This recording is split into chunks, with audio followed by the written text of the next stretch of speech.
Hey, kids.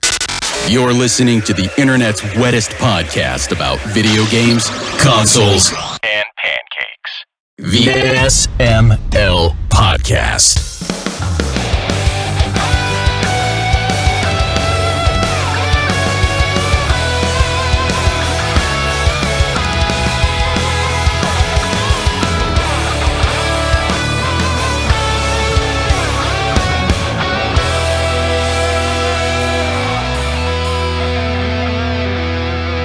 What's up, everybody? This is the SML Podcast. I am your host, Joe. Putting up with usual Aki and Jacob are here. How are you two doing?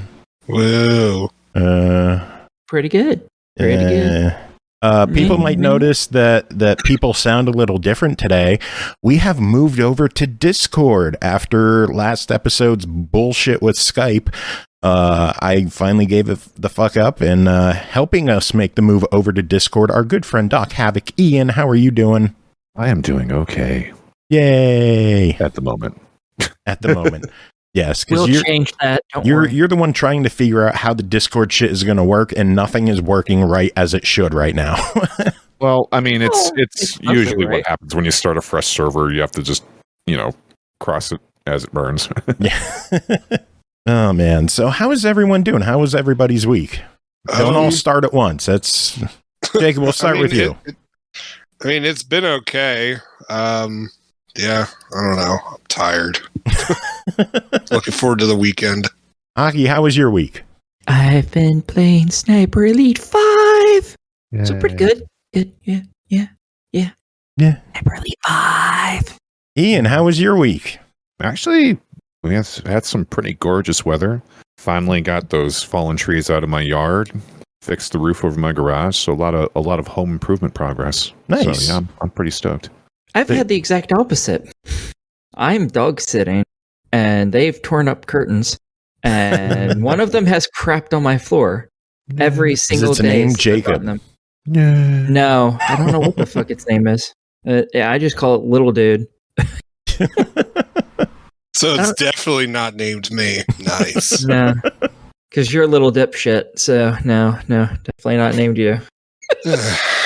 Y'all are terrible. If no one's going to talk about anything, should we just dive into news? Sure. Go for it. All right.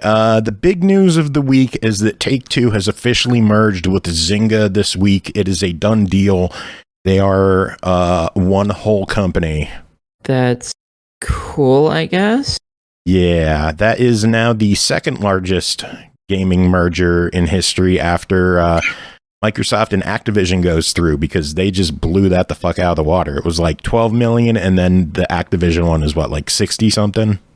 Something, yeah. I don't even remember anymore. Well, that might be the upfront cost, but don't forget you're going to have to pay for the season pass and the DLC. True. So true. Zynga season pass. Yeah. There have been like a lot of like EA memes flying around. Oh yeah, because it's a meme. That's the other big news of the week, is that it's been reported Electronic Arts was supposedly set to merge with NBC Universal, but the deal fell apart last month. The proposed deal would have had Comcast spin out NBC Universal to merge with EA. Comcast would no longer own NBC, and the new entity would be owned by the Roberts family, who founded Comcast. Huh.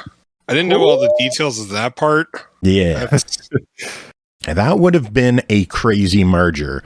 Apparently, one of the issues is that EA CEO Andrew Wilson wanted to run the company, which is apparently a sticking point for EA and Wilson, that he runs shit. And that apparently was one of the issues that held things up. EA apparently also had talks with Disney, Apple, and Amazon. And another rumor was that Disney was going to spin off ESPN to merge with EA, which I could imagine that happening, given how EA wants that ESPN integration in their sports titles. Well, ESPN has also been losing money steadily over the years. So, I don't know. Interesting. The idea of EA and Disney getting together, I don't know, that seems tantamount to like the gatekeeper and the keymaster hooking up. John Madden will be a Disney princess. I'm okay with that. I hate my life. Why? That's not no. Just no. God no. You sound so happy about that. A lot of PlayStation talk. Siphon Filter is going to include trophies when it launches on PS Plus. So the retro games are going to be getting updates. They also confirmed that they're going to be getting save states, rewinds, and video filters. And Worms World Party apparently supports online play. Cool. So online play on a PlayStation 1 game. I don't know how that's going to work, but awesome. Yeah. I think it's cool that PlayStation's doing this. Maybe this will inspire Xbox to either restart the backward compatibility program or implement achievements in original Xbox games, or, you know, maybe get the original Xbox Live servers back up and running for the OG games. That would be beautiful. I know people are dying to play the original Star Wars Battlefront games online again. I mean, at least Battlefront 2, I would want to play that. I'd also want to play Lynx 2004. Well, that's not backward compatible. Shut up. Crimson Skies is. That would be a cool one to have online. Ooh, yeah, it would. I do miss that game. Yeah. And Halo 2. Well, buy the Master Chief Collection. Yeah, I don't think Halo 2 is backward compatible. I don't think it is either. Yeah. Yeah, I don't That's know. why that's why you get the Master Chief But Collection. Blinks the cat is. Thank God. Yeah, you goddamn right. And God bless Xbox for that fucking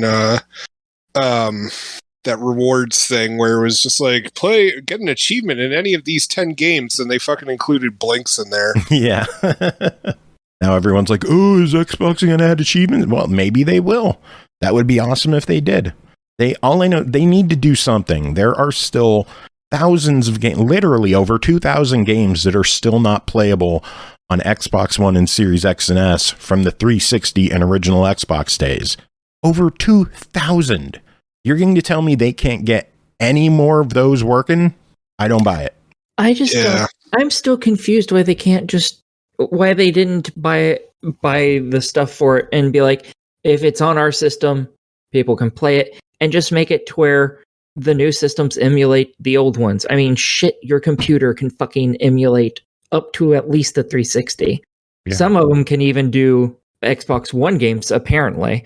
I don't know what fucking computer can do that, but like, if a basic computer can do it, why the fuck can't the Xbox Series X fucking do it? Well, emulation is like a whole legal loophole, I'm sure, that they would have to dive down.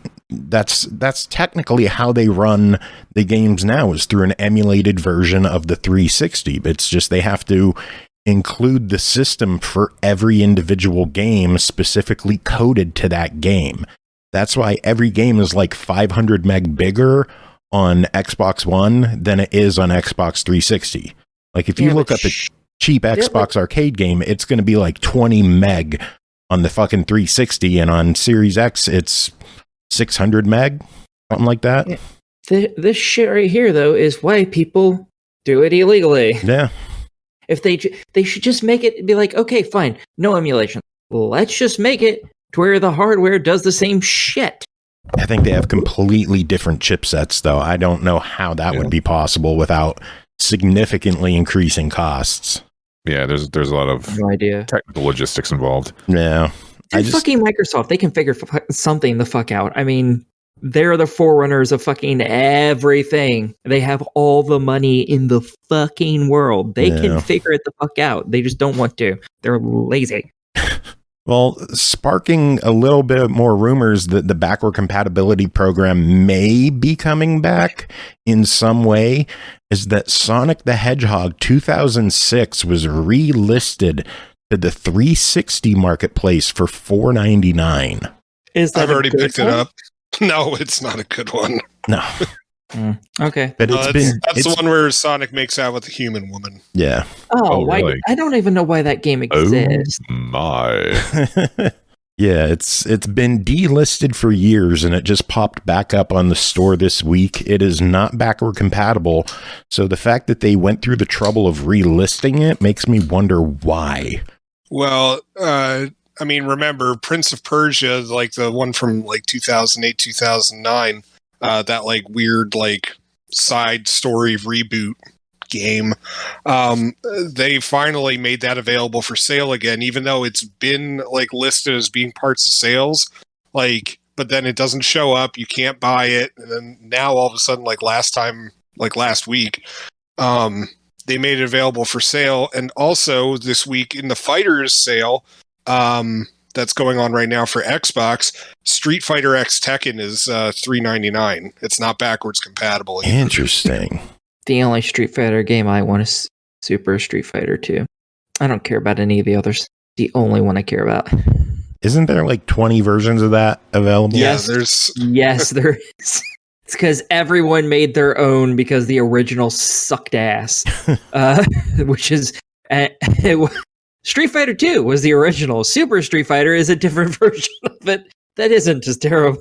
I like the HD remake that came out for 360 with the OC remix soundtrack. That was pretty badass. Yeah, I was going to say, I think Joe meant like there was like a million versions released just on Xbox alone. Yeah, of Street Fighter 2. Like, you could get so many versions in the various Capcom fighting collections, including another fighting collection that's coming out, next month? Yeah. It's going to have Street Fighter in there, I believe. But the Capcom Arcade Stadium, I think, has 3 different Street Fighters in it. I don't know. It was confirmed that PS3 games will not support DLC on PlayStation Plus Premium. That kind of sucks considering one of the games they're hyping up is Asura's Wrath, and you need the DLC to get the actual ending for that game. That's, to this day, that move still pisses me off. Yeah. Wait, what? Yeah, the ending of that game is in DLC. So they leave the base game off on a cliffhanger or something? Or is it episodic? They leave it on a cliffhanger, from what I understand. It gives you a kind of end, but not really end, and then the DLC gives you an actual... The true ending. Yeah. Oh, wow. It actually shores things up. Yeah, they did that on purpose, too. Yeah. They legitimately cut that out of it to sell it as DLC. That's such bullshit, and that makes me angry. But yeah, it's pretty weird that the PS3 won't support DLC at all. They got to figure out how to make that work, especially if they're going to hype up games that include DLC like this. I mean, there's a good chunk of DLC for Asura's Wrath, too. Like a bunch of different side episodes. They had like a Street Fighter crossover.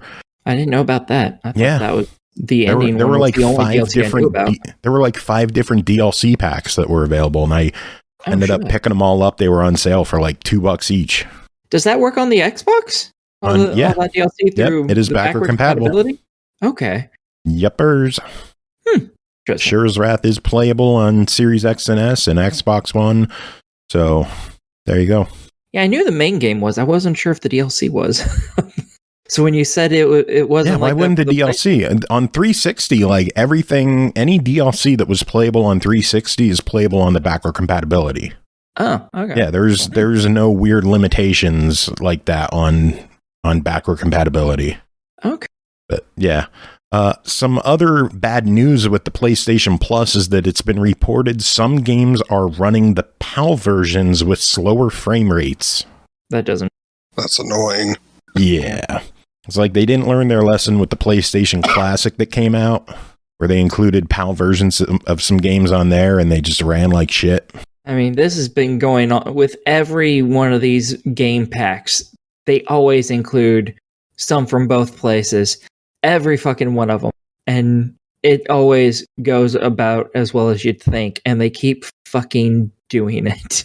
Yeah. It's so stupid. Yeah, it is stupid. I mean, it'd be one thing if you had both versions of the game in there. Or however, I assume just both. Or as many as there are. That would make sense. Because then you could choose the one that's for your stuff. Yeah. That makes sense. But I don't know. I think the only one that makes sense is Ape Escape, because apparently it had a completely different localization in Europe compared to America. Like they had different voice actors, some different names in there. So that seems like the only one that makes sense that they would have went with the PAL version if there were legal issues with voice actors or something in the NTSC release. But for the most part, like, why use an inferior version, a slower version? It just doesn't make sense. I don't know. Maybe it's the only one that they could get working. Who knows if cost effective. If they're going to have this many issues running old games for their PlayStation Plus, maybe they shouldn't advertise all these old games. Like, I don't know. We'll see. It's still a few weeks away from launching in America, so we'll find out in June. I don't have a lot of faith. I'm probably still gonna do it and upgrade. I'm eager to see what retro stuff they have. I don't know. I like retro games, so just hook those into my veins. Let's get that shit rolling. I like some retro games, but I also have the systems that they went with. So fair. Testers at Raven Software voted 19-3 to form the first, quote, major union in the video game industry. And Microsoft came out and said that they will absolutely honor and respect and encourage unions in their companies. I swear Microsoft just squashed one of those not too long ago. I don't think so. I thought they were one of the companies that were. 'Cause I know there was like 2 or 3 different companies that were doing it all around the same time, like this month or last month. I thought Microsoft was one of them. I can't remember. There's too much. Yeah, I don't know. Anyway, some fun fighting game news. Them's Fightin' Herds will be releasing this fall on Xbox One, Series X and S, Switch, PS4, and PS5. It will have crossplay, and it's getting a physical release thanks to Modus Games. So if you've been waiting for Them's Fightin' Herds to make a console debut, it is coming later this year. I'm excited for this one. It started off as a My Little Pony fan game, and then it got shut down, and one of the creators of My Little Pony, or one of the writers of My Little Pony, jumped on board with the game as like a fuck you to Hasbro. Nice. And now they have their license free, and it's going to be ponies beating the shit out of each other. Well, it's not just ponies, it's other animals too. Yeah, but ponies are the stars. That's what everyone's That's the only there reason for. people are going to want to play. Yeah. I fully support that. That's fantastic.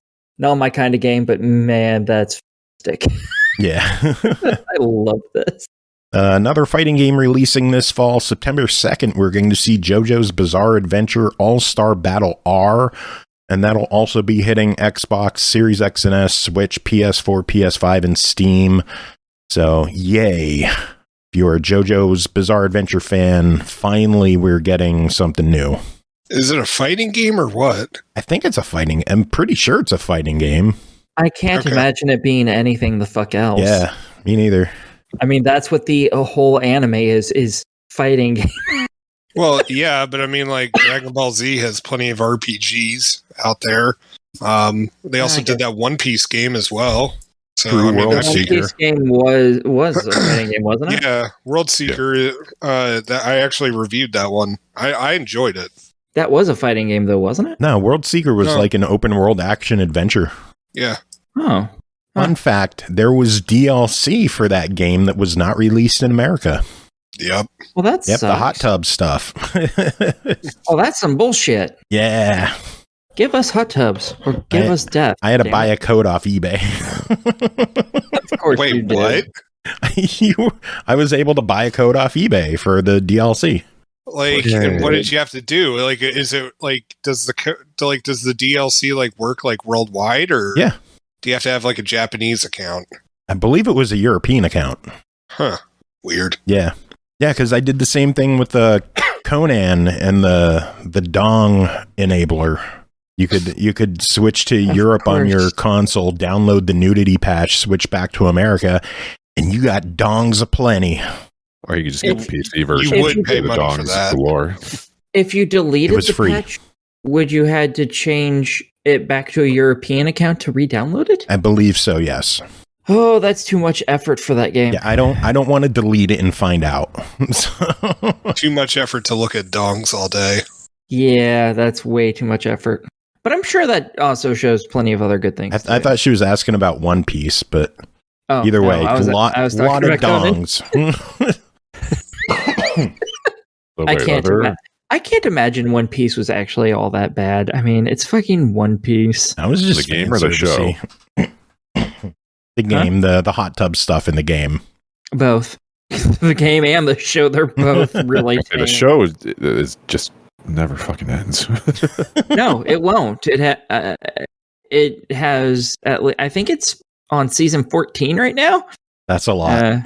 Yeah. And I don't think it's even close to ending. It's going to be another one of those that probably should have lasted like 3 or 4 seasons. And now it's been on for so long that we watched it and then our kids watched it and their kids watched it. And it was never particularly good after the first few seasons.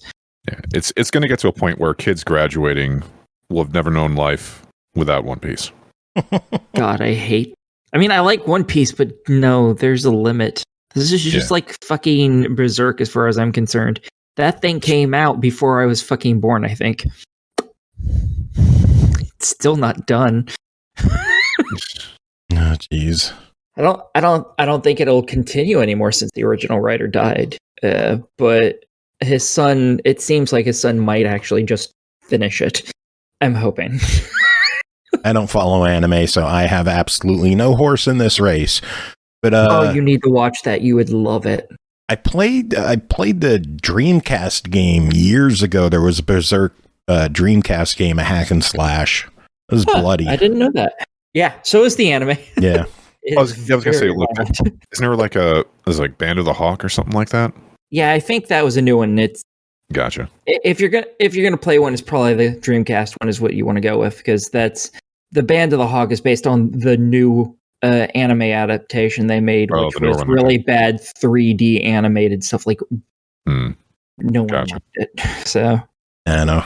According to a Steam DB listing, PS5 exclusive Returnal is going to be hitting Steam.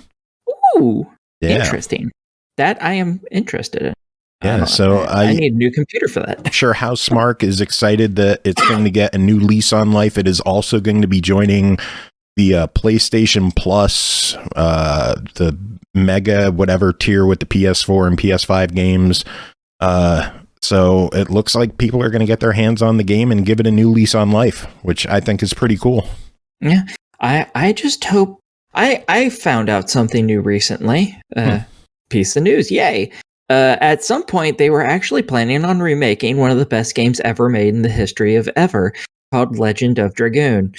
They were actually planning on making a remake for that, and then the company that was making it got but they got what? You cut out shut there. Down. It apparently got shut down. But someone else did say that they still wanted to bring it back. So I'm hoping that happens and they put it on Steam. And yes, Carnage, I know it's not going to come to Xbox. No, it won't come to Xbox. It's a Sony property. Carnage is like, I doubt it. Yeah. I don't doubt it. I know it won't.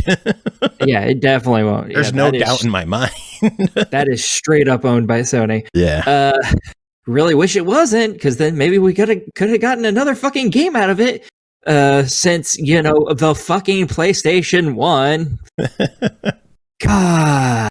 So I'm hoping that still gets a remake and it goes on Steam. I've wanted a fucking remake or a second game of that since the fucking PS2 first came out, and I played the game. Carnage, look what happened with MLB. Yeah, MLB made them go multi-platform. Sony, I guarantee you, Sony was not like, yay, we're going to release our game on Nintendo and Xbox. Woohoo! Sony were probably kicking and screaming the entire goddamn time they signed that contract to extend their partnership with MLB. Yeah, but they wanted the money. There's a little difference there, Scotty. MLB owns the MLB stuff. Sony just produces it. Jacob, have you played the show yet? No, I played last year's. I haven't played this year's. Still playing Super Mega Baseball, though? Of course. It's a good one. Am I still recording every single time I hit a pitcher? You bet. One of these days, Joe, we're just going to sit down with all my clips and we're just going to edit them into a nice take me out to the ball game. Ding, ding, ding, ding, ding. Thunk. Ding, ding, ding, ding, thunk. Yes! It's more like take me out of the ball game. That would be beautiful. There was one game I got like 3 pitchers. Like, it was just like, Christ. yeah, like, and like one of the things I love about Super Mega Baseball is that you could see how the other teams are doing, and it's just like they just got decimated for the rest of the season because like most of their pitching staff was either like too weak for the next games or like they were just injured. I mean, I guess that's one way to win. Not a good way, but it is a way. I knocked out a pitcher in the show. It only happened once for me so far, but it was satisfying when it happened. Oh, so good. Some more Sony news. The word is that the PlayStation VR 2 is slated to have, quote, over 20 launch games, which makes me think all those VR games I already own aren't going to work on it. Oh. I mean, they keep saying that they're one for generations, not for back.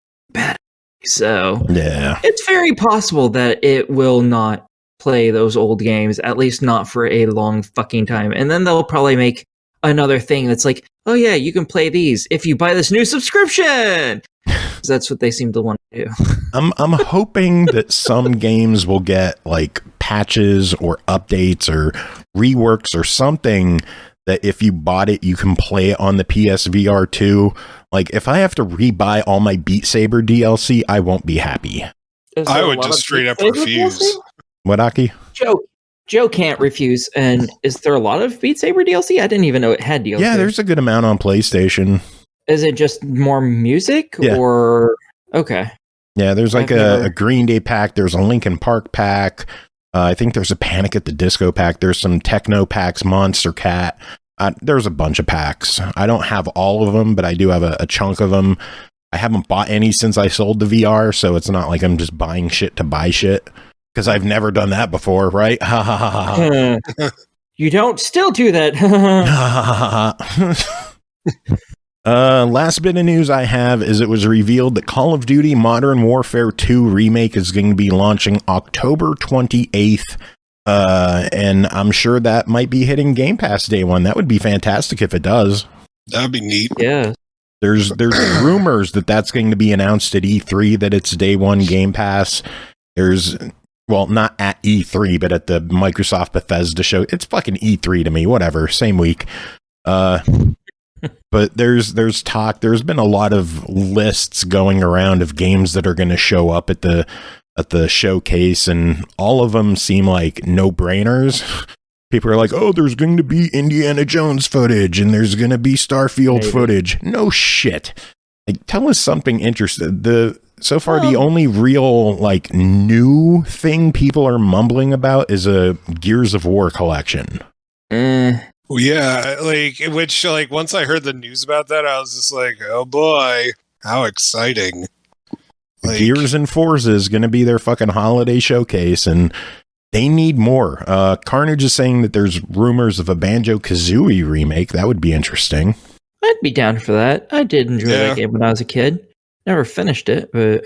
I was gonna say, I have all 3, and I never finished any of them. Yeah, I owned the first one on the N64, and that's it.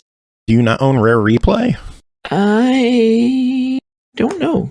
Check. You should own Rare Replay. Everybody should own Rare Replay. That is like one of the mandatory games for Xbox owners. Yeah, I even have a physical copy of it. Yeah, and that includes all the Banjo games. The 360 releases of them. Yeah, but aren't they different? Aren't they considered different games in terms of achievements? Not achievements, no. Oh. No. Yeah. Oh, that's actually splendid then. Because for a minute there, I was just like, shit, am I going to have to replay these games? The same 360 achievement, because you get the 360 games of them. Yeah, well... They just have a Rare Replay banner on them. Yeah, well, that's what I was going to say. Up on Xbox Game Pass, they list them twice. Well, I believe they're considered different, ownerships. Like, if you own Rare Replay, you don't get them on 360. Oh. Yeah. Okay. Like, they're Xbox One only entitlements. I do have a replay. Yeah, There you go. So, play the Banjo games. But yeah, that's my news. What do you all have for news? I already did mine, sadly. Okay, Jacob, what do you have? Well, Ray Liotta passed away last night. Oh, Yeah. He had done, I mean, obviously famous actor from Goodfellas and a bunch of other films. But he had done video game voice acting for Grand Theft Auto Vice City and Call of Duty Black Ops 2, and was one of the starring actors in the Uwe Boll In the Name of the King, a Dungeon Siege tale. So, you know. Thank you very much for reminding everyone that actually exists. Of course. He may have reminded us it exists. I still don't know what the fuck it is, though. It's a really shit film with the name of a video game slapped on it. Live your life in ignorance, Aki. It's better that way. Trust us. With Jason Statham as like the main hero and like Uwe Boll's like. Are you telling me that it's a bad movie with him as the main character? What? And he's called Farmer. And guess what his profession is? Blacksmith. It's fucked up. Mechanic. It's so weird. Professional gigolo. Wait, now I'm starting to think maybe Yeah. I mean, it was supposed to be a movie based on Dungeon Siege, but it really has absolutely nothing to do with Dungeon Siege whatsoever. Yeah. I'm starting to think I may have seen something like this because I've seen him in a medieval movie before. I don't know what it was called. I assume he hasn't been in many. Yeah. So I may have actually seen this. Yeah. And then they made two other sequels. One with Dolph Lundgren and I forget who's in the third one. Yeah. But the thing that kind of amazes me is that like I wonder if the cast was made aware that it was supposed to be like a practical like there's a lot of like notable people in that film that surprised the shit out of me. Hold on, let me pull it up here. Let's see. Jason Statham, Burt Reynolds, Ron Perlman, Ray Liotta, Claire Forlani, Lily Sobieski, Kristana Loken. Okay, all I'm hearing is I really do need to watch this just in case I haven't. And Matt Lillard back I was going to say, Matt Lillard was in it as well, yeah. Right. Well, the thing is that like a lot of the people that Uwe Boll got, it was just like they were usually like in town at the time, filming other stuff. Because I remember for Blood Rain, he got Sir Ben Kingsley because he was already in the area filming Oliver Twist, and it was like an extra 2 weeks. And he was like, "Yeah, I like staying in the area, and I never got to play a vampire before, so why not?" The Blood Rain movies John Rhys Davies. They were the best schlock. Like I just want to. I would, if I ever had any chance to interview any of the actors in his films, I would just say, "How did he convince you to do it? Get involved?" Money. Yeah. Yeah, it's money. Yeah, but I mean, like even besides the paycheck, I mean, like they're phoning it in performances, and then there's Uwe Boll performances. Cinema classics. Ugh. Through and through. Honestly, it's my hope that one day we can get him on the podcast. That'd be amazing. Oh my lord. You can ask him about the boxing controversy. Since we've talked about someone who died, one of the people from Depeche Mode died today, too. Really? Yeah. I didn't hear about that. Andy Fletcher? I think it was. I think the drummer from Yes also died, too. Yeah. Well, I know the drummer from Foo Fighters passed a couple months ago. Yeah. Yeah. That's Taylor Hawkins. That one sucked. Many of these people. Rock Band is actually having a Foo Fighters mini challenge this week in Rock Band 4. So if you're a Rivals member, I'm going to fire up the game this weekend and play. The only songs in the challenge are Foo Fighters songs. So that's the only stuff you could play. And then one other song by the DGs. Have you guys heard of the DGs? Nope. No. It was like a 4-song EP of Bee Gees covers done by the Foo Fighters. Okay, I already like the sound of this. That makes sense. Sick. Yes. And they got one of the songs in Rock Band. I think it's You Should Be Dancing. And it's just the Foo Fighters doing their best Bee Gees impersonation. They're called the DGs. Yeah, I remember seeing some pictures of them at a concert where Taylor had a picture of fuck's his name, like the main singer guy on his kick drum. Back circa Staying Alive, and I always wondered why the hell he had that on there. I know they drove by the Westboro Baptist Church or something like that. One of their one of their pickets that they were doing, they just drove by them on a flatbed truck. All the Foo Fighters just playing DG's music. Nice. And they just drove by. That. Yeah, it was beautiful. Oh, man. Dave Grohl is such a troll, and I love it. Dave Grohl is definitely on my top 10 I would love to have a beer with list. Yeah. What other news, Jacob? What you got? Sonic 2 Movie Watch. It's now available on Paramount Plus. So if you have a subscription, you can watch it. Yay. Or you can buy it digitally for $20. Yay. And, well, Joe, am I allowed to talk about it or what? What? Talk The other about it, fucker. What other one? I don't know what you're talking about. With Chip and Dale, Rescue Rangers. Oh, I don't care. Why? Well, because technically it's a spoiler. I haven't even seen that movie yet. It's a clip that's been going all around the internet, so... Yeah. Whatever. Anyways, so Ugly Sonic, the original Sonic design for the first Sonic the Hedgehog movie, has actually ended up in the Chip and Dale Rescue Rangers movie that's on Disney Plus. And yeah, complete surprise. I don't know who voices him. But yeah. I think someone said Tim Robinson does it. Okay. But yeah, the whole movie, it was apparently this Who Framed Roger Rabbit-esque kind of adventure, and supposedly it's pretty good. I'll have to check that out. All I really know about it is that furries are really upset because apparently Gadget fucked Zipper, and they have a kid together. Oh my god! And the whole furry fandom is having a meltdown. Oh, for crying out loud! Do you know who Zipper? Zipper's a fucking fly. It's their pet. Yeah, It's not a person. It is literally a pet. Yeah. So you're hating on interspecies romance? That doesn't sound very open-minded. Yes, I am hating on people having sex with their pets. Yes, I do not support that. I thought Zipper was was he really their pet? Because I thought he was one of the members of the team. Well, he was a member of the team, but he was a sapient sidekick, just a minor character. I don't think I ever heard him talk ever or do anything. I don't think he had a voice. It was like... Yeah, he just kind of had one of those like R2-D2 or something. He's don't compare a fly to R2-D2. How would you? Yeah, I'm looking at the stills for the movie, and it's really weird because it looks like half of the characters are animated and half the characters are CGI. Yeah, that's apparently part of the point of it. Yeah. But I'm eager to see it. Is it out or is it coming out? No, it's out on Disney Plus. All right, then maybe that'll be what I do after the show tonight. Shit. Yeah, and basically the CGI is very reminiscent of the live action Chipmunks movies. No. No, that's what it reminds me. It shouldn't exist if that's what it. No. What are you offended that something happened to your precious Gadget?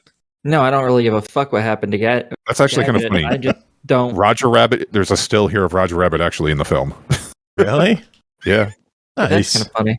But anything that's like the new Chipmunks movie shouldn't exist because that movie shouldn't exist because it's fucking terrible. Why? Did you watch it? I saw fragments of it. I would not be able to sit through that entire fucking thing. Maybe you just saw the bad parts and it's really a good movie. Yeah, they made. I have trouble believing that. Did they make 4 of them? I think they made 4 of them. They must have done something right, Aki.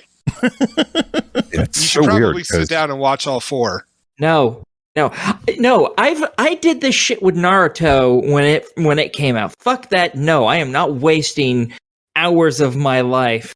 Well, this is garbage. 8 hours max. Naruto's whatever. That is 8 hours I could spend putting together the arms and legs of a Gunpla model. Fair. Exactly. So how much do we have to pay you to watch all the Chipmunks movies? They're all 2 hours. $20 each movie, and I'll watch them. $20 each movie. That's it. Now. Yeah, that's it. Yeah, dude, that's $80. No way. That's cheap. I'm not paying her $80 to watch. I'm not paying her $80 either. I'm just saying it's cheap. No, that's not cheap. Cheap is that's cheap. Is $20 that's in a bag of an hour. That's $10 an hour. That is cheap. Yeah, I don't see a problem with that pricing. That's pretty fair pricing, I would think. Yeah, especially I will since I have torture to waste myself my for bad life. movies for cheaper money. Well, good on you. You'll do it for free too. So That's true. I am going to be watching the new Resident Evil movie during my vacation. So, yeah. You dumb bitch. I mean, I like the rest of the film. They're like they're bad. the new one, not the 6-part series. This is the Welcome to Raccoon City one. Oh, the TV show. No. Yeah. TV No. It looks like it was filmed for TV, but I thought that was like a mini series or something. All right. Oh my god. So Sony released a movie back in like November. Like it made like some money, not a lot. Had like a budget of like $20 million, but there is a Netflix show coming out this summer. Okay, that's what I know of. Okay. Yeah. Is it the same premise?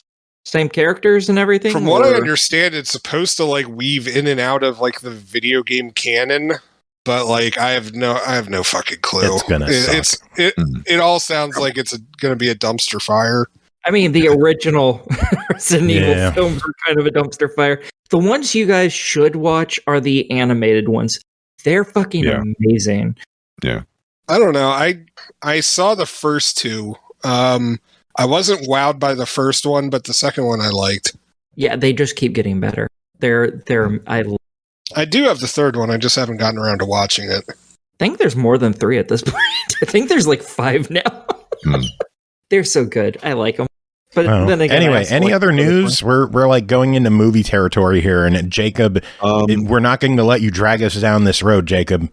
This is not a movie podcast. Go down that road. This isn't really news, just more of an announcement.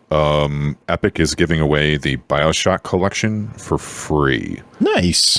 BioShock Remastered, BioShock 2 Remastered, and BioShock Infinite Complete Edition. All together, all free for the next week. Sweet. Nice. And they're doing a big thing because last week they gave away Borderlands 3 for free. So they're actually giving away some pretty, big AAA titles and whatnot. I forget what my Epic library is at right now. I'm going to load up Epic just to look at how big my library is. Yeah. I have never paid for a single game on Epic ever. I paid for one, and that was because I really wanted it. Which one? But Satisfactory.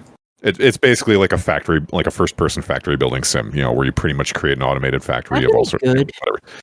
It's one of those nice little relaxing, chill games. But I have, in my personal like Epic library, I probably have over like 250 some odd games. A lot of them are like very major titles, and I haven't paid for a single one of them. Yeah, I have 223 games in my Epic library. Yeah. I would say how many I have, but I'm not willing to turn it back on. Yeah. I mean, I have like just flipping through my thing. Like I have the complete the rebooted Tomb Raider trilogy. I have the Lego Batman trilogy, the Arkham Batman trilogy. I have a lot of the ones they gave for free, but I'm missing a good chunk of them because they give out a lot where, especially around the holidays, where it's like, this is this for this day. Now it's a new one for this next day, and it keeps doing that for like a week or so. And the holiday ones always end up missing a bunch of those. What happens for me on like the holiday ones where they give like a good title away, I always miss like the one game that I really want. That's exactly what I keep doing. Like they'll do like, I think it's like the 12 days of Christmas. I think that's how they actually theme it. They give away 12 free games throughout Christmas. And usually if you're internet savvy enough, you can find a list, a leaked list of the games they're going to give away ahead of time. So you can be like, okay, I just got to make sure I log in on Wednesday to grab that and Saturday to grab that. But like, there's always like the one game where like, oh man, I need to get my hands on that. But like, because it's the fucking holidays, something happens, I'm not able to get to my computer, and it's the one game that I fucking miss. Yeah, I try to get them all, but yeah, I always end up missing the one I really want. Yeah, exactly. I always end up missing. That's why I have 226 games on Epic Games Store, and I believe one might be a review. Yeah. I think one. Oh yeah, I have one game from there that I got for review. It was that Sledge Life or something like that.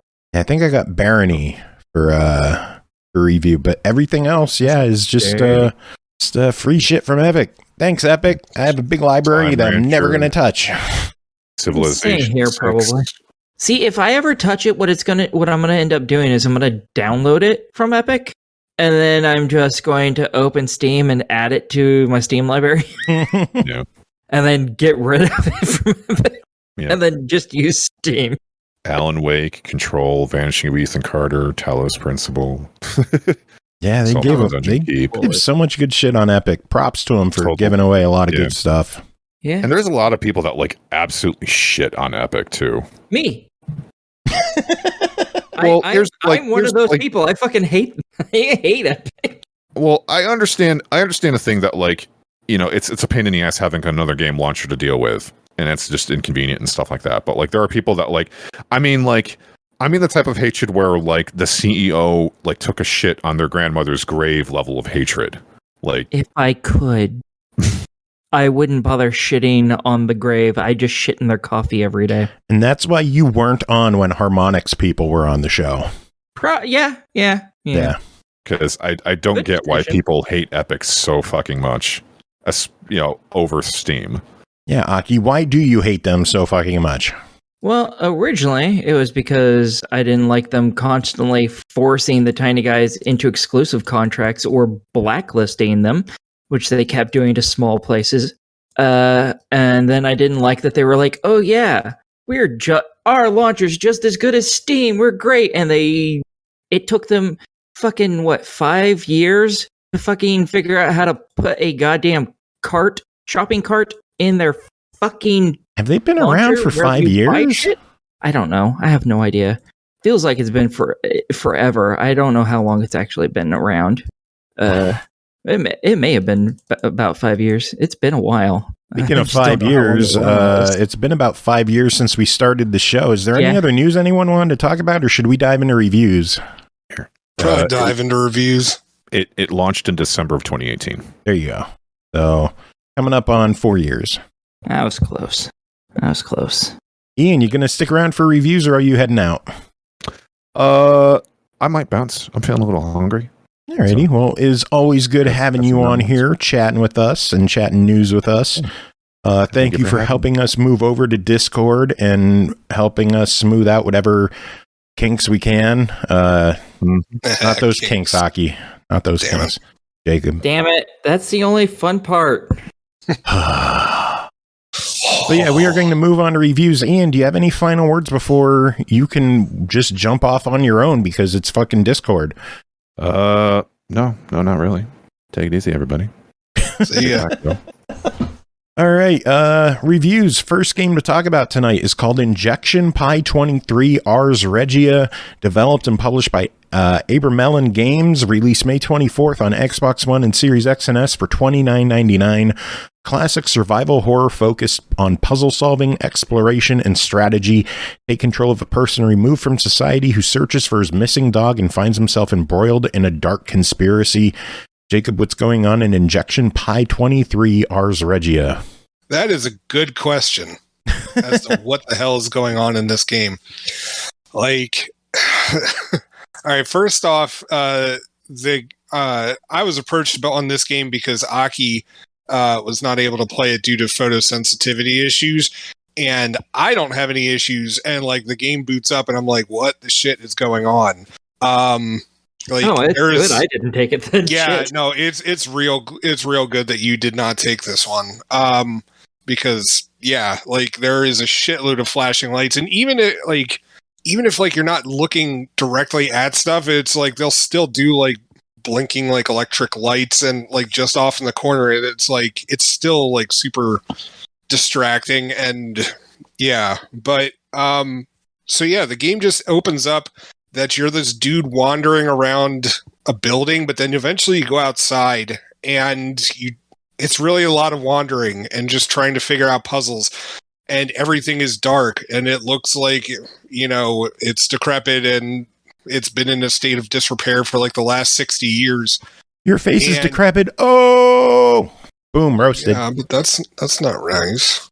Anyway, but like the game also has this like opening video that was just this like huge trippy like I don't even know how to describe it, but honestly, like part of me would rather just like I would watch like an animated video by these devs of just like their like weird trippy Ring-esque video. Like I got more enjoyment out of that than playing this game because, as I said, it's a lot of wandering and trying to figure out puzzles, but you're also doing it with a camera that has no sensitivity features or settings to fix, and so it's just like if you want to like look slightly to the left, like your head is just like gonna wobble all over the damn place, and suddenly for some reason you're now looking up at the sky, and it's just it is frustrating to get around this thing, but at the same time it's very much built like the Silent Hill and Resident Evil games that I used to play when I was in college, except obviously way better graphics. There isn't like I didn't get to do a lot of combat in this game, and a lot of it is just trying to avoid. It's more of a stealth game than combat in terms of survival horror, and it's just it's difficult to figure out where the hell you're supposed to go. And I kind of wish that there was more of a tutorial than just like, hey, here's a menu that pops up. Like, we're going to show you a bunch of stuff, and you're on your own. Have fun. Like, I don't know. As I said, I got more enjoyment out of the cutscenes because like they're just weird, trippy horror things. But if you're a fan of like retro survival horror, it's okay. It might scratch that itch for you. I think one of the biggest hurdles with this game is, first off, it's part of a trilogy. So if you haven't played the first game, you're going to be lost. And I believe Cole reviewed the first game, so none of us know what the hell's going on in this. The first game was $12, which I don't think is that bad, but this one is $30, and that's a big jump. I don't know if I would pay $30 for this. I would gladly do like somewhere between like 15 to 20. Like honestly, I could see that. Like, in fact, I might even recommend it if they made changes to like, tone down some of the like flashing lights and stuff like that. And also like, for the love of God, fix the controls. Like, it needs look sensitivity real bad. But yeah, like this is one of those games where it's just like, it's more creepy than it is, than anything else. And it's just, you really just need to sit down there and plop down with a strategy guide, so you can figure out what the hell you're supposed to be doing in the game. It looks really, as I said, it looks really nice. If you're a fan of retro survival, it'll be up your alley, but for $30, that's a wait for a sale, in my opinion. So official verdict? Try it. A cat hanging off my arm. It's not the worst indie survival horror game I've played, but there's still plenty of work that needs to happen with it. Sounds fair. Next game is Nirvana Pilot Yume. What? I have a question before we go on to that. Do you think any of that work that needs to be done in it will actually get done in it? Because I think lots of the things you think should be done with it were purposely made that way. So I don't know if lots of those things are actually going to change. The camera sensitivity, like if there's anything I would ask that it be improved, it's the camera sensitivity. Like your head just like moves way too like all over the damn place. Do they not have? No, I looked. There's nothing to change that. I don't like that. Like if anything, that is what I would recommend be changed at the very least. Anything else, Aki? Nope, that's it. You can continue. Yay. Right. Next game to talk about is Nirvana Pilot Yume, developed by Dev9K, published by RedDeerGames, released May 20th on Xbox One and Series X and S for $6.99. Nirvana Pilot Yume is filled with a retro sci-fi anime vibe, neon lights, beautiful women, and ultra-fast spaceships. Also an ode to classic racing games from the DOS era, combined with an engaging visual novel. Jacob, what's going on in this one? So in this one, it's a weird combination between visual novel and retro racing. And in this, there's this like super fast racing that takes place in the future. Kind of think of it kind of like pod racing from the Star Wars series. And each racing team is the driver, and there's kind of like with Rally, how like there's one person reading the map while the other one is, driving. And so you were like that map person, and you and the driver have to have like some sort of like psychic connection, and it's like you're guiding them, and it's a weird thing. But anyways, your original partner died, and so you're like, oh, I'm getting out of racing. I'm never going to go back in. And then one day in your lab, there's this beautiful woman who's just like, oh, you were so good, and I want to I want to be a racer too. So, let's team up. And you're just like, oh, I don't know if I want to. But then, of course, she's like, oh, can I stay at your place? And then we'll be okay. So anyway. So glad you're doing voice acting now. At least one of us is. I'm sorry, Norg's out of business now. So anyway, so it's just like you go through that, and like it starts up like how the testing works, and it's just like your ship moves along these little tiny strips, but then there's also like these like bumps that you have to have your car jump over. And every single time that you go through one of these like races or simulations and you wreck, that link between you and your partner like gets less and less until apparently they die, but it really just means that you have to start your chapter over again.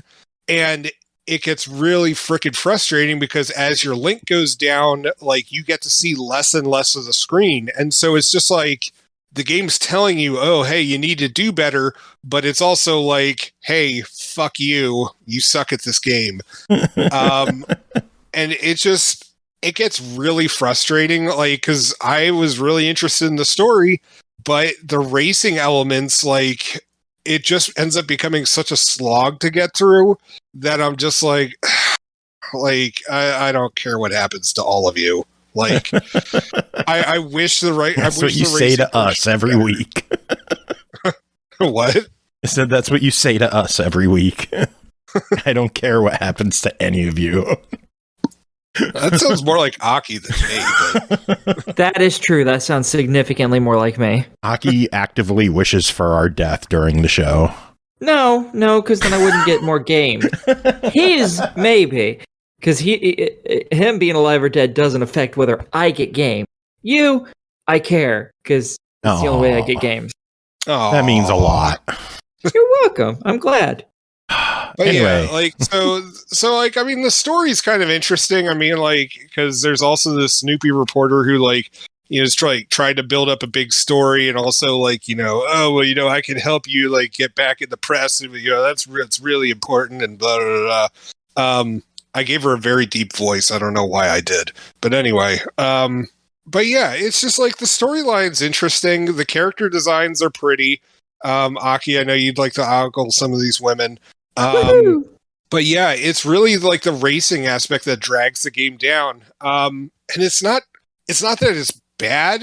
It's just like it just gets really frustrating because you're trying to move through, and it's just that whole thing where you're not able to see the screen anymore. It's just like it just becomes this big like what the fuck, and then it's like I would rather just have to restart it with a clear screen every single time instead of doing this like, oh, like your link is now down to 20%. We're just going to make it so like half the screen is like fuzzy now. Like, no, stop it with that.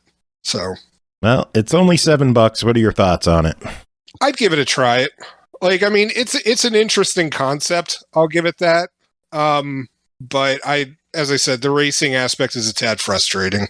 All right, well, next up is The Legend of Dragonflame Highschool Collection, developed by Hunters, published by Ratalaika Games, released May 20th on Xbox One, Series X and S, Switch, PS4, and PS5 for $4.99. In the first installment, you will start a journey to rescue your sister. In the second installment of the series, picks up the suspense from the end of the first game and takes the adventure to the next chapter of the beatdown, this time during a school trip to Osaka. Jacob, what's going on in this one? So this game is kind of like a beat 'em up roguelike. And with that, so it's just you go around and just like try to beat the crap out of other people, and inevitably you're going to get your ass kicked, and you die. And then it's like, oh, I should have trained harder. And then like you're resurrected at your last save point, and you can use whatever money it is that you got previously to upgrade your skills, or upgrade your stats. And so it's just like, yeah, you're going to get your ass kicked like a bunch of times. But once you start learning these moves, and once you start upgrading your stats, you're just flying through this game. And it is fantastic. It is a shitload of fun. Like, granted, there's like, I want to say there's like 8 different moves that you can learn in the game. You only really need 2. Like, and it's just like, it's like a ripoff of the Hadouken from Street Fighter, and Hell also, oh shit, that spinning air kick that Ryu and Ken can do. Whatever that thing is called. Like, you just spam those things, and it, like, yeah. And you just keep going through, and you go through all these different schools. And like, there's fairy school, there's ninja school, then there's like this high school, like there's a regular high school, except it's run by like these weird demon-esque creatures. I don't know. The game's pretty light on plot. And the gameplay is very reminiscent of like Double Dragon or Battletoads from back in the day. More so along those lines than like Final Fight or Streets of Rage. And my only issue with this game is that like the hit detection seems a little bit off. But the thing is that like, you know, because you're upgrading all your stats and your moves and stuff like that, eventually it really doesn't freaking matter because you're just going to annihilate everyone anyway. That being said, like, this game is a ton of fun. Like, I was having an absolute blast with game 1, and I'm going through game 2, and it's just, yeah, especially for $5. Like, I can overlook, like, you know, the collision detection. Like, that's not as much of an issue. I also wish that there was more music in this game, because it feels like one of those old NES games where it's just like there are 1, maybe 2 different songs, and you're just going to hear it the whole entire time. Well, mute it and play fucking iTunes or something. Yeah, but for $5, this is totally worth it. Like, highly recommend it. It's a shitload of fun. Cool. Official verdict is, I just said it. No, I can buy it. I know. Well, you didn't say those 2 words. Oh my god! Buy it, motherfuckers. Exactly. Can we actually make an audio clip of that? Of what? Like Aki going, "Bye, motherfuckers." I am fine with that. That's fantastic. I would actually prefer that. Like, you know, like our ratings. It's like, take it away, Aki. Bye, fuckers. I'm down for that. Go right ahead. No. Next game to talk about is Will Die Alone, developed by Arianna Ravioli. Yes, that's the name. Published by Fantastico Studio, released May 20th on Xbox One, Series X and S for $4.99. Congratulations, you just got hired by the DeWitt Corporation for their memory program. Your job starts tomorrow. Our customers come to us to solve their current problems. Your task is to dig into their past and find the right memories to erase, to change their present and future. Jacob, what's going on in Will Die Alone? Do you have vision issues? Are you old and decrepit over the age of 35 and can't see what's on your TV from like 15 feet away? Yeah. Then fuck you. Because this game needs you to sit up as close as you possibly can to your TV, because damn is that text size small, and no, there is nothing you can do about it. So, that being said, in this game, it's kind of like Eternal Sunshine of the Spotless Mind meets... Well, I don't know if it actually is meets. I mean, it's kind of that. Oh my god, I'm looking at screenshots, and that's the actual text. Holy shit. Yeah, it's tiny as fuck. Like, anyway. So along the lines of, like, Eternal Sunshine of the Spotless Mind, maybe like Robin Williams' The Final Cut. But you start out, like, you apparently start as, like, this is, like, your new month. At your new job, and you're like, oh man, I'm doing so well, and like you get these messages saying like, yeah, we're really rooting for you, we can't wait to see you at the end of the month. And you're like, you read the news every day, which like tells you what's going on in the outside world, and then you'll get a message from your boss like, hey, here's what you have to work on, blah, blah, blah, blah. And so you get this profile of a person, and you get this like paragraph that gives you like, here's what's up with their life up to then.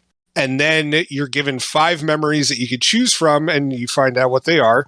And then you get to see like what their future holds. And it's like, all right, 2018 to like 2048 or 2081. And it's just like what you were trying to do is preventing this person from making the mistake or remembering the mistake that will make it so that they die alone. I don't know, like say like, you promised your wife after your first kid was born that, yeah, baby, I'm gonna put the family first instead of my work or something like that. Or like, you asked this one guy out back in like 1990, something like that. Okay. And you have to decide which one is the memory that you're going to delete. And then afterwards, you get to find out what actually is going to end up happening to this person, whether or not you made the right choice. And you have to keep doing this. It's like 5 or 6 people. And there is an overarching storyline to this. And then, well, I don't want to spoil what happens at the end, but once you do that, it unlocks a second game in there. And this is a prequel, and it's like, this is what led to the first part of the game. It kind of like Tarantino's it. I know this was something that you asked for. You were very interested in this one. What are your thoughts on it? Like, did it live up to what you were hoping for? What were you hoping for out of this game besides readable text? Readable text is really what I was hoping for. Or even just like some sort of like speech to text. I was really hoping for one of those two. So it's very much along the lines of visual novel.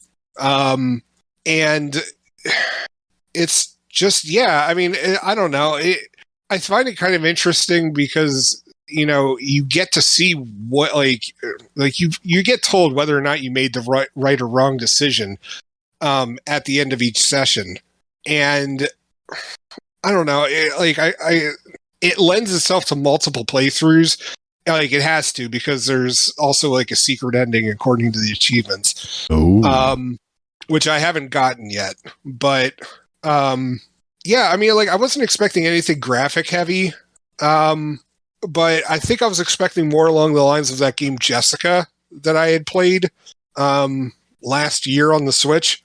And that was like where you had to like dig further into like this person's past to like figure out like what the hell went wrong. And it's just like, this is more bite-sized chunks. And so it's like, it's kind of like this snap decision.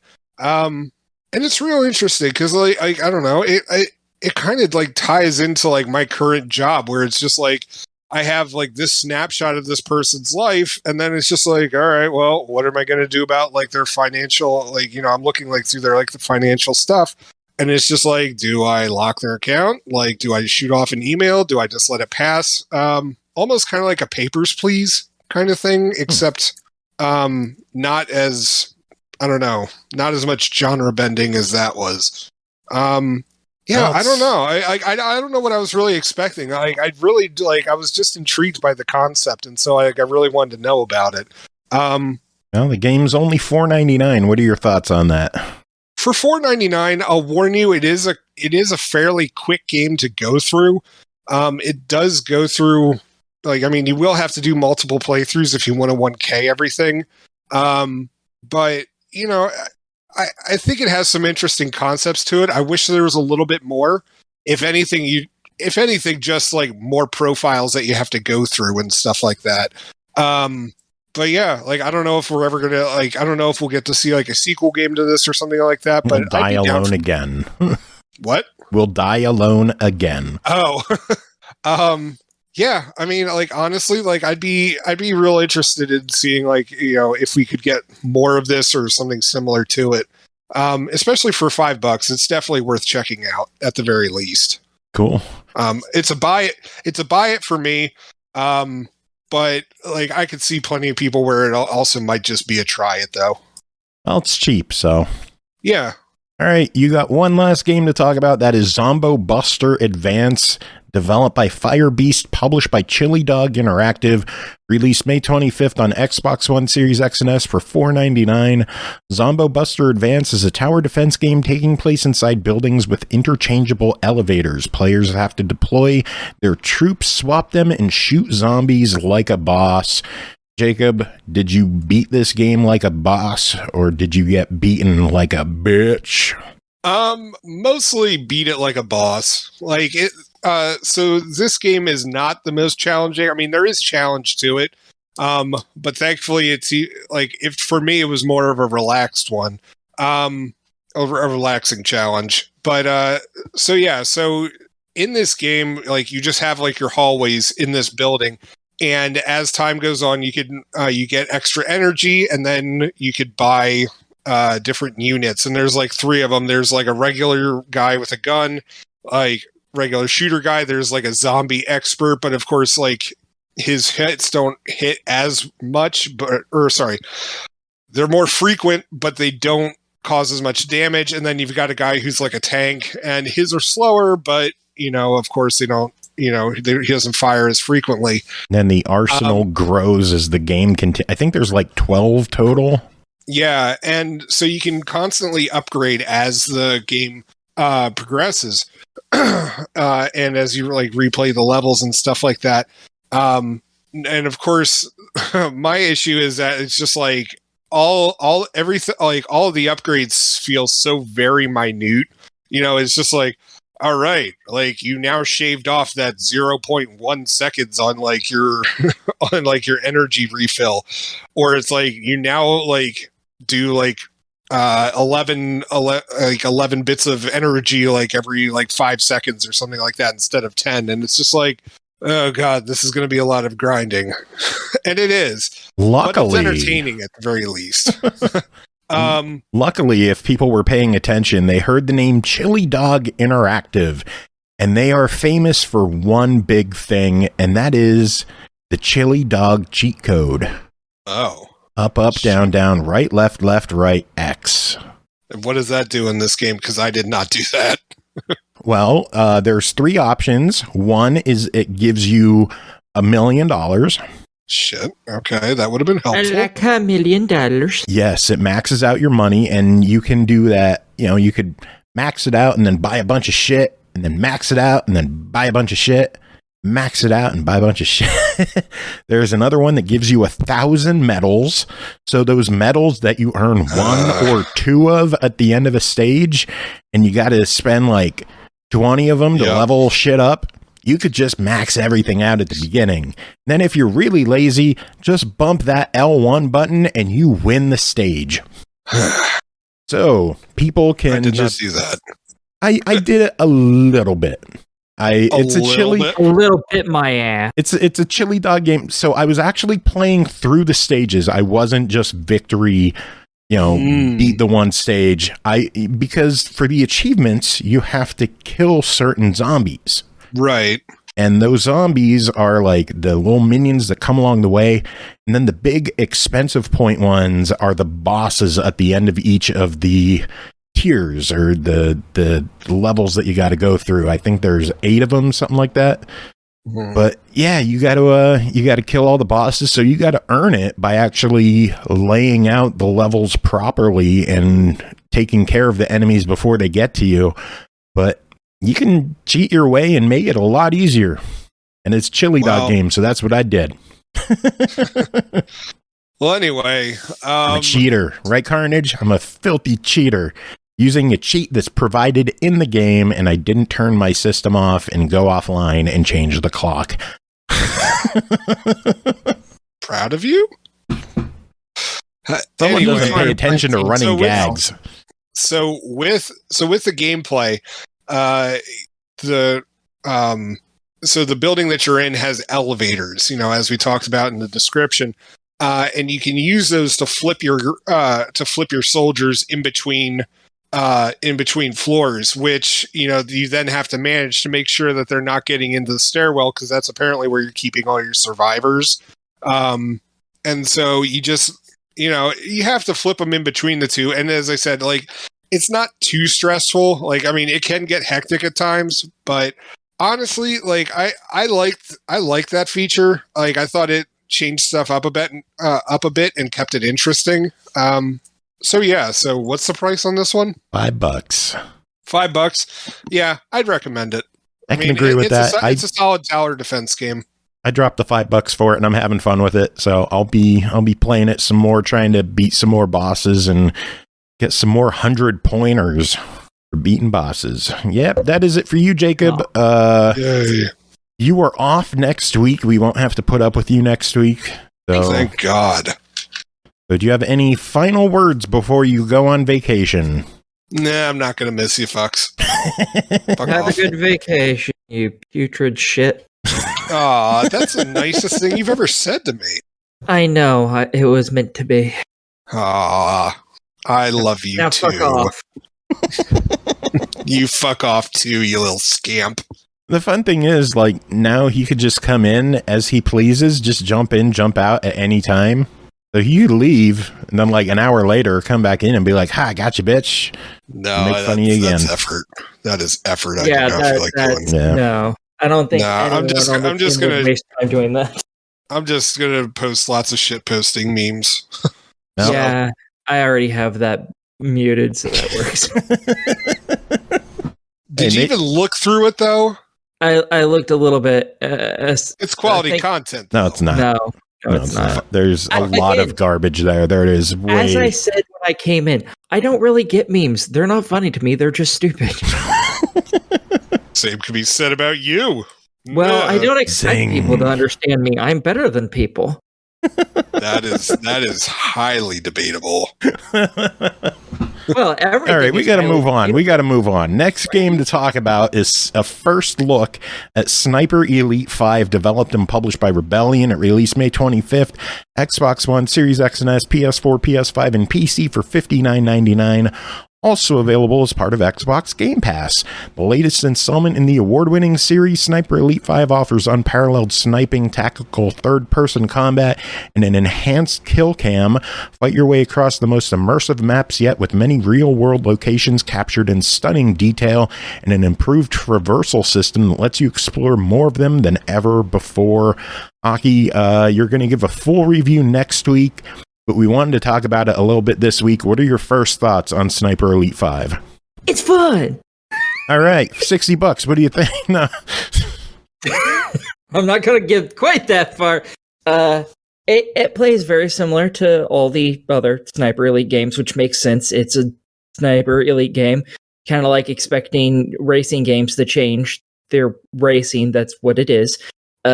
So... You know, it is what it is with that. The levels so far seem significantly smaller than Sniper Elite 4's was. And that was a big problem I had with that game, was the levels were just, they felt too big. There were too many levels to it. There were all sorts of different ways you could go around things, and it just made everything feel huge. So trekking through it just felt like it took forever. This game doesn't feel like that at all, at least out of the levels they've played. I'm about half-ish way through. So that already makes it a bit better for me so far, because it just doesn't feel like I'm going through a slog yet. I still only play about one level a day, but they still take a while because it's a sniping game. How long are the levels, do you think? Like 40 minutes, hour, or something like that? Yeah, somewhere about thereabouts of an hour is typically how I play it, at least the first time. Some of them I've played a couple times to go get some things done. Once you know what you're doing, doesn't take anywhere near that long. On easy, at least, you can open the mini map, which I don't really remember being in any of the games. You can open a map, and it'll actually show you where all the locations for all the different objectives are. So you can quickly just rush to those and just do them if you just don't want to spend any time getting collectibles and stuff, which you really want to do in this. Because some of the collectibles are like weapon upgrades and stuff, or new weapons altogether. So you really want to grab that kind of stuff. So if you like getting collectibles. This game has plenty of them. Nice. There's like 19 in each level. Oh, geez.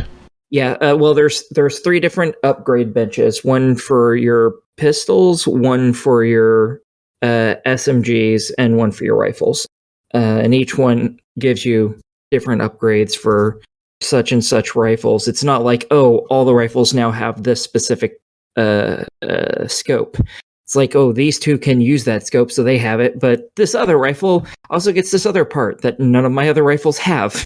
So it does a lot of stuff like that with the upgrades. So that's 3 right there out of the 19. So lots of the other ones just give backstory and stuff, which is, I always found that stuff nice, just to be in it. More immersion, gives you stuff to read and get backstory and fun stuff like that. Yeah, nothing game like world changing, but not at all. So yeah, so far I'm really enjoying it. It plays really well. It's very solid. They have added a couple new things to it, in a thing called Axis Invasion, which is basically where if you turn it on, people can invade your game and be a dick and kill you. Oh wow. Yeah, or you can decide to go into the invasion thing, and anyone who has it open, you can go in and be a dick to them and kill them. Oh, God. So they have invading. Yeah, you can turn that off, though. You do not have to play with it on. Okay, good. All, period. I would turn that off right the fuck away. There is an achievement for doing it, though. There's an achievement for fucking with someone and killing them, and there's one for stopping someone. Those are the only 2 achievements for it. So one for killing someone who's invaded you, and one for invading and killing someone. That's it. They should give one for getting killed. Yeah, that's. I love shame achievements like that. I will always appreciate a game that has shame achievements. Yeah, I will admit it's sometimes it can be pretty easy to kill the person you're going against. Other times it is very difficult. Because I've been invaded a few times because I just turned it on. It apparently gives you more XP or something if you play with it on. So I reached max level not even halfway through the game. Oh God! Thanks to that. Yeah, there's 40 levels that you go up, and I got there long beforehand. There with each one of the levels, it gives you every X amount of levels or something. It gives you a point that you can use to increase one of 3 different sets of 9 point skill trees. Basically, you can once you get max level, you've maxed out all 3 of them. But like one of them is like, oh, here's your gear one. With it gives you like the ability to hold more throwable grenades. Or you can get an ability that gives you more decoy things, or an ability that get more traps, or now you have another item slot, or you get another special ammo slot for this type of gun, with there being one for all 3 of the guns, or the health one that's like, oh yeah, you have more health, so you don't die as easy, or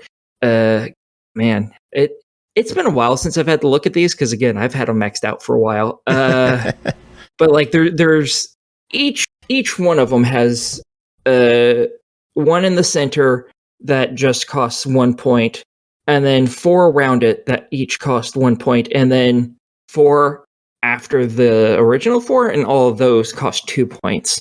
And each one has the same set of 9 exactly like that in it. So there's plenty of leveling to go through, but if you have that on, invasions on, hopefully people don't invade you and you just get more XP. That's basically what I did. I played through most of the game. I've had like 3 or 4, maybe, invasions. Like, they don't happen all that often. I don't know if there's like a cooldown or something, but it wasn't like, oh, I got invaded, they killed me, I had to restart at a checkpoint. Oh, and now I'm invaded again. Like, no, it was like I might get invaded once or twice in the entire day that I was playing it, and I might play it for like 6-7 hours. Oh, geez. Trying to get through things because I was looking for collectibles and stuff too. Because I like Carnage in chat trying to get me with a gotcha. Like, what if they give you a shame achievement where you lose gamer score? Won't like it then, will you, Joe? Yes, he would. I don't care. Yeah, Joe doesn't care about gamer score.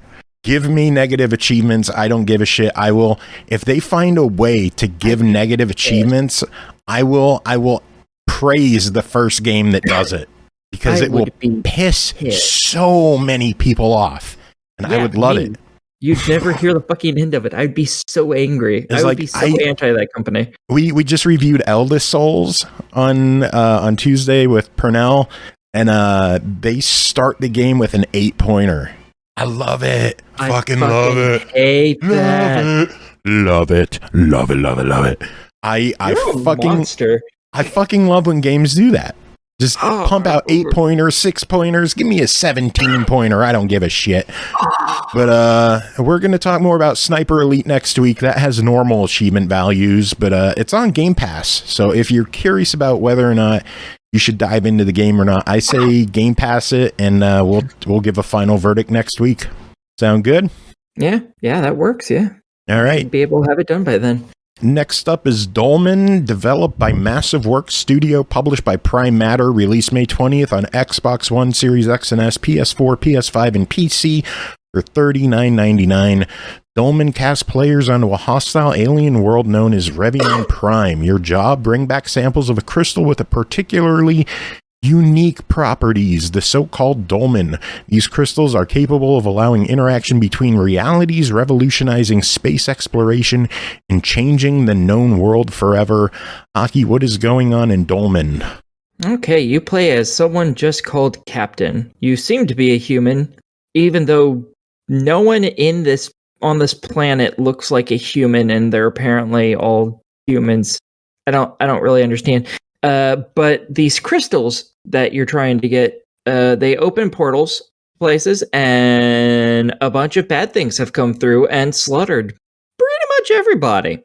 And along with that came some really, really bad dudes. So you have a bunch of little dinky fuckers that you get to kill. And that's fun. And then you have some bosses that you have to kill in each act. There's 3 different acts. Don't ask me what the last act is, because I can't get past 2. So in this, thankfully the game starts you off with the ability to choose different tracks to help you out a little bit. So you can be like, okay, you can choose the one that I chose, which is the no help track, where you start off at level 1 with everything base statted, and you get to level up as you see fit. And then there's a few other tracks, like there's a gunman and a heavy weapon, heavy sword track that are all level 8. And they have things spec'd and their own specialty, their own weapons in that you can get later, but you don't start with them. Like one of them has like an assault rifle, basically. Hey, Aki, bad news. You're not allowed to curse for 10 minutes. What? Carnage just redeemed in Twitch chat the well fuck option where we cannot chat or we cannot curse for 10 minutes. Why would you add that? Do you know how hard that is for me? I just about cussed right now. All right, so to make it easier, we'll just go through one review. So you got to make it through this review without cursing. Oh man, this is the worst one for that. No. No. All the others, it would be more doable. No. This is a Souls-like game. I'll start the timer. If you get to 10 minutes before the end of the review, we'll call it. If you curse, we got to start over. Gotti, you're gonna pay for that. You almost cussed again. You will pay for this. So, Dolmen, tell us about it. Give me a second. I have to rearrange entire thoughts in my head now. Okay. So I have to actually think of what I'm saying. So. This will be good practice for if we ever do a family-friendly episode. I refuse to be on a family-friendly episode. So the level. So you. I want Massive Works Studio and Prime Matter to know how hard this is for her. So if they're listening to this review, like, why aren't they just talking about the game? Like, this is pretty amazing. Like, third to fifth word out of my lips is a vulgarity, and now I have to think very, very hard on what I'm saying, and it's I don't think on a regular basis. The words, they go through my head and then out my mouth without any thought or filter. Dolmen. At the start, as I said, you get to pick what kind of character. One of them is a level 1 no help class, or whatever you want to call it. Then you have the other ones that all of the rest of them start off as level 8, and they all have like specific weapons, and they all have ability points already statted out. And so, like, one of them uses energy a lot, and it's like a gunman. So they have like an assault rifle, which you can't get until I think like the second act of the game. You can't make one yourself. Oh, geez. So so it can start you with some pretty interesting stuff. However, then you're also not choosing how you build your character, because there's a bunch of different attributes. Like there's HP of your health. Then there's energy, which is like if you I'm getting a fucking migraine. Well, actually, your mic like crackled right there, so I didn't actually hear the word. I didn't cuss then. You didn't. I said I did not say the F-bomb. You did not hear it. You have no proof. Crap. What was I saying? I literally forgot what I was saying. So the visuals in this game, it's a pretty good looking game. Yeah, it visually it looks good. The environments don't look like it's shiny. It's a shiny game. Yeah. The visuals look good, but the environments and stuff, they aren't meant to be like, it's not pretty. Like the first area is like a disposal area or something, and it's like there's lots of like blood and guts. It looks like it's the inside of a creature almost. So it's very nasty and ugly looking, but it's still very pretty at the same. There's a whole bunch of different areas, because each major area you go through looks completely different. Like you start off in that part of the disposal area, and then you go into an area that's a lot of like metal corridors and stuff, because that's the next area. And then eventually, like near the start of Act 2, you're out in a deserty area that isn't fun. And this is killing you, and I love it. This might be my favorite review ever, just because you can't curse, and that's all you want to do. Palpitations so bad. That's all you want to do. Oh my lord. So the store page mentions an energy mode. What's the thing with energy management? What is going on there? Okay. Man, I started talking about all the different stats you could raise, and then I just see. I'm trying to help guide you. Thank you. Okay, so when you level up, you which is done very similar in Dark Souls. You kill stuff, you get something. I don't know what exactly it is you're picking up for them, to be honest. And you can spend that to add 1 point into whatever you want. And one of the stats is, your health, so you can give yourself more health.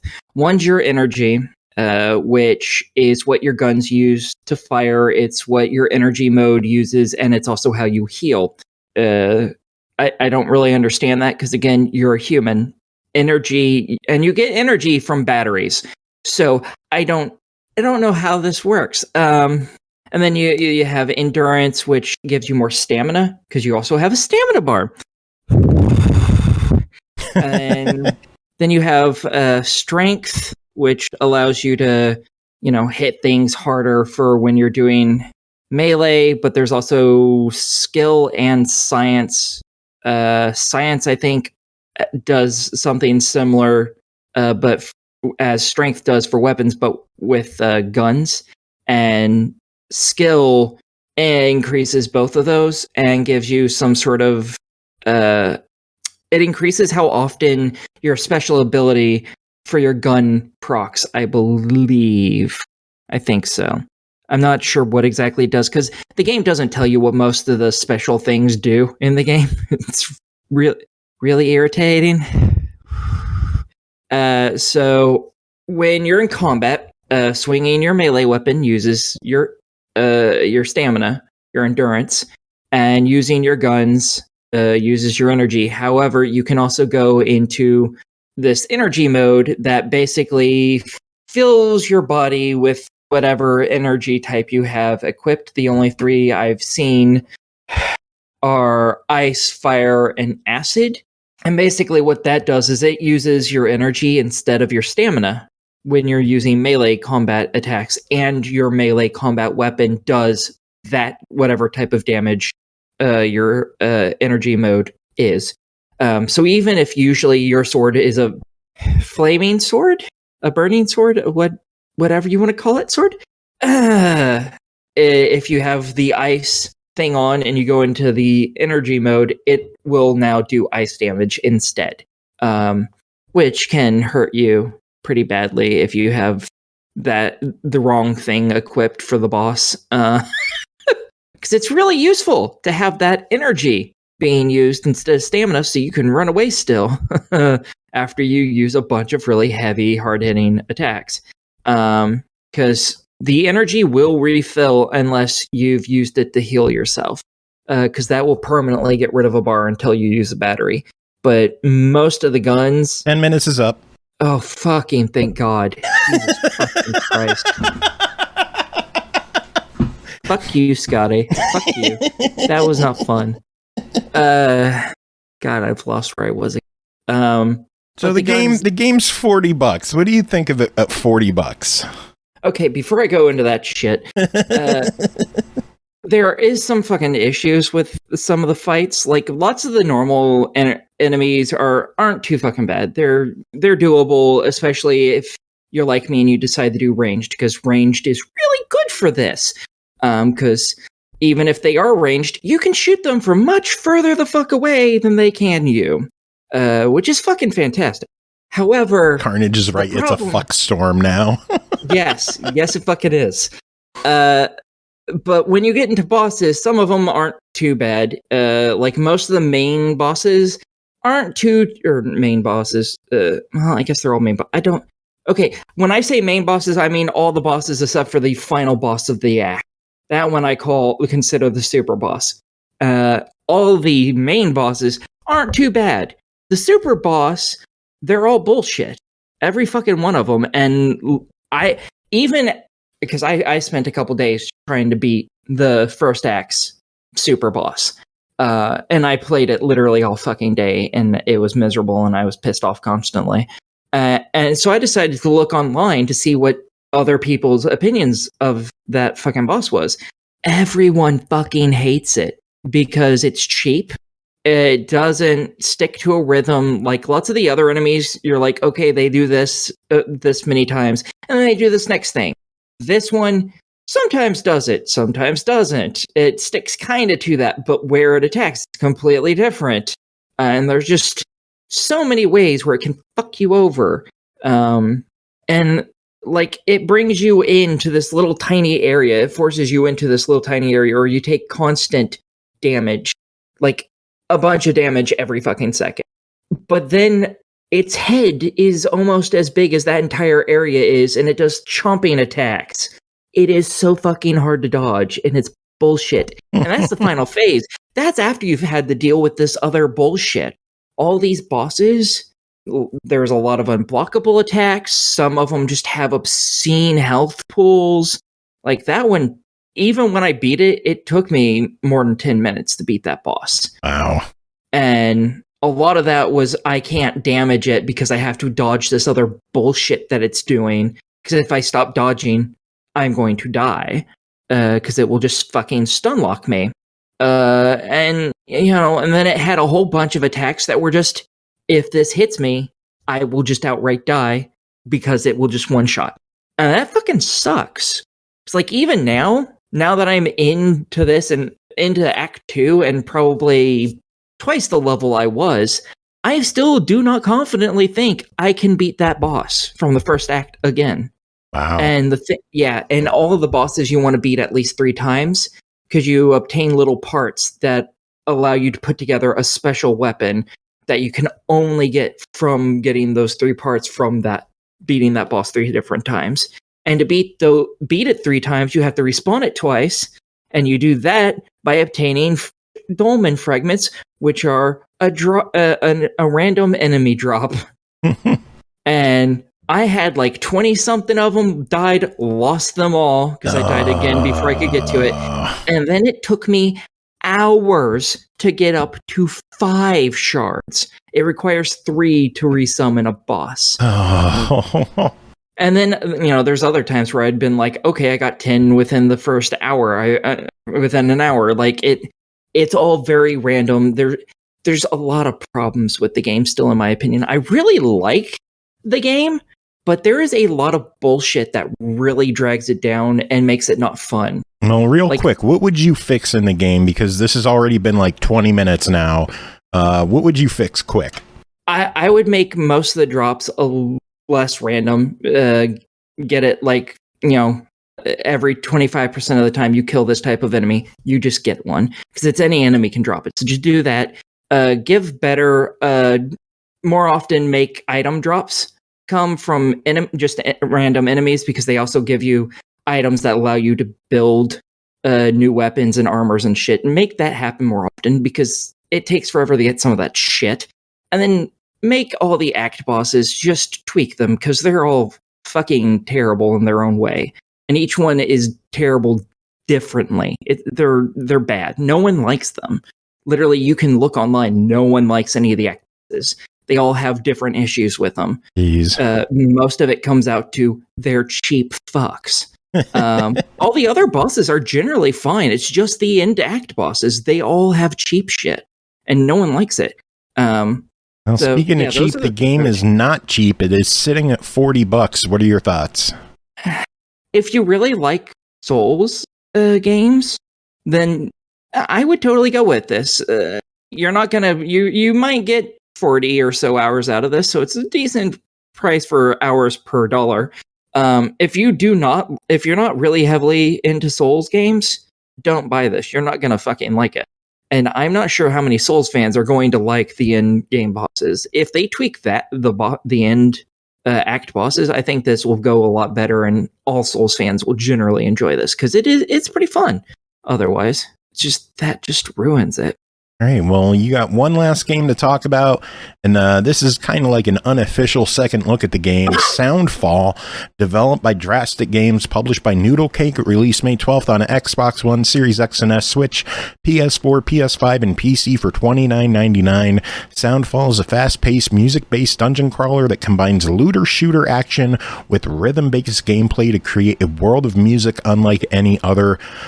We had an interview on this game, and we did a review already on this game, so this is just a second look of how the game played with you, because you were concerned about accessibility and flashing and all that other stuff. So Nate Horsfall, the amazing Nate Horsfall, actually donated money for you to get this game and play it. So what are your thoughts on it? I did not get very far into this game because I've found out I have absolutely no fucking rhythm. I'm terrible at this game. I have died so many times, not in the very first level, because that has only like 6 enemies in the entire thing. I had trouble beating the very next level. The 1-1 took me like 10, 12 tries to beat it. I'm so bad at this fucking game. And I still haven't managed to beat 1-2. I am so bad at this. I'm terrible. So far, the flashing hasn't been that bad so far. I don't know if, I assume more enemies pop up in later levels, but I don't know if I'll ever get that far. I mean, you could go into free play and pick any of the songs you want. Yeah, but I actually want to do the story because the story seems interesting. What of it I've seen, I've really liked how they set it up. I really like the Melody character, and the way she interacts with the guy who talks to her at the beginning is really interesting. So I really want to play through the story because it seems like it's going to be really cool. And I really like the environments. I really like this. I'm even playing with the metronome on, which is the bad part. And I even looking at the metronome and trying to time me pushing the button for when the little things hit it. I can't even manage that. So you got to get into the music and like get the beat and just bob your head to it. And when you're bobbing your head, that's when you want to hit the button.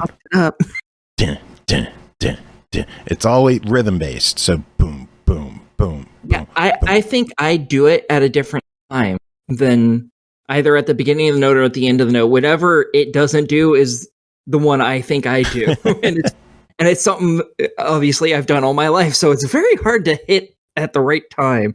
And then, you have the ability to set it up to where, if it's off for you, you can get it set right. But then I'm looking at the fucking metronome and not pushing it, trying to push it at that, and that isn't where it should be anymore. And it's like, it just, for me, it doesn't work together because of that. I'm like, man, I was really hoping with the metronome, this wouldn't be that hard for me because I'd just be able to look at it and be like, dun, dun, dun, dun, dun. I am bad. Did you mess with the calibration at all? Yes. And you still couldn't get anything good? I got a little better, but it still wasn't. I still did so fucking bad at this. I was sad. I was like, I can't believe. I knew I wasn't good at rhythm games. I didn't realize I was that bad. Oh, jeez. I figured I'd have a little trouble, but I was like, I can do this. This isn't that bad. Nah. And it takes a long time to get any upgrades when you're this bad. You don't get that much gold to buy upgrades. I'm like, I could really use some upgrades, like really badly. Could use a cheat code right now. Come on, ChiliDog. Come to the rescue with Soundfall and give us a cheat code. Yeah, give us a lot of cheat codes that just allow us to platinum levels on the hardest difficulty without actually playing them. That'd be fantastic. Oh my god, I'm good at rhythm games, and I'm not going to platinum these stages. It's like get a complete combo the entire stage. I'm like, I can't do that shit. I think you could. Especially if it's one of the earlier stages. I think you could do that. I don't know. I don't think they're not that long. I think you can man. I don't think I can. I don't know, but I don't know if you could get a platinum for all the levels or for one level, whatever it is. I don't know if you could do that, but I think you could keep the combo going for a whole level, especially one of the first ones because you can get through them fairly quickly. Yeah, but the game's sitting at $30. Accessibility wise, what are your thoughts on it? So far, it doesn't seem that bad. I've rather enjoyed it. It seems like it's doable. Obviously, if you have no rhythm or you have, some issues with, getting your body to push buttons at specific times, this might not be super easy for you, but maybe with the calibration that will hopefully make it a little easier for you. So I think this is pretty good for accessibility. I really enjoy this. Cool. All right. Well, that is it for this episode. Made it through. This was significantly longer than I expected. But I guess when someone redeems points and makes you not curse, it just breaks the show. Yeah. I have to start thinking, and that slows everything fucking down. I can't. You guys don't understand. I don't come into this with any notes at all about any of the games. None of us do. I remember everything about a game. Brooke prepares because she's good at doing this, but the rest of us, we just suck. We don't know what the hell we're doing. Well, I remember. You can bring up almost any game I've ever played, and I can still tell you about it. That's why I don't bother to write anything. But the problem is, when I don't write things, I'm also not really thinking about what I'm going to say next. It just flows. Yeah. And once you say you can't cuss, I have to start thinking, and that fucks up the flow so bad, because then I have to start thinking of everything I'm saying. Otherwise, I will fucking cuss. Rick saying, no, it's because I'm nervous. No, it's because you're prepared. Just play along. Oh, there's all sorts of ways of getting over stage fright, hon. Well, I can't really say picture everyone in their underwear because the only person there is to do that is Joe, and you don't want to do that. Not at all. But on that note, we're going to end this episode. Going to play some Danimal to end the show from Soundfall because it's good music. So let's go with that. Aki, do you have any final words to end the show? No. I think I'll let that dipshit have the last. I'm fine. Who? Jacob. He's not here to give the final words. Well, no, he said final words earlier. I'll just let his stupid ass words. Oh, because then I'll have to copy and edit and move them, and I don't have time for that shit. Too bad. I'll give the final words. Thanks, Ian, for coming on. Pay attention. We might have a Discord soon. We're using it tonight. Maybe we'll go public with it. I don't know. We'll find out. I'm too stupid to give a final answer right now. End of the show. Bye. Bye. What?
Thrash metal music.